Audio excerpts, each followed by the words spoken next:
చెట్టు క్రింద కూర్చొని వేదాధ్యయనం చేస్తున్నాడంట. కౌశికుడనే బ్రాహ్మణుడు ఒక చెట్టు కింద కూర్చొని వేదాధ్యయనం చేస్తున్నాడట.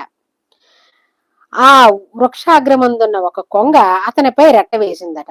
ఈ కింద చెట్టు కింద కూర్చొని వేదాధ్యయనం చేస్తున్నాడు కౌశికుడనే బ్రాహ్మణుడు. ఆ చెట్టు పైన ఒక కొంగ ఉందట. అది అతని తలుగా పైన రెట్ట వేసింది. రెట్ట వేస్తే ఆయనకు చాలా కోపం వచ్చింది.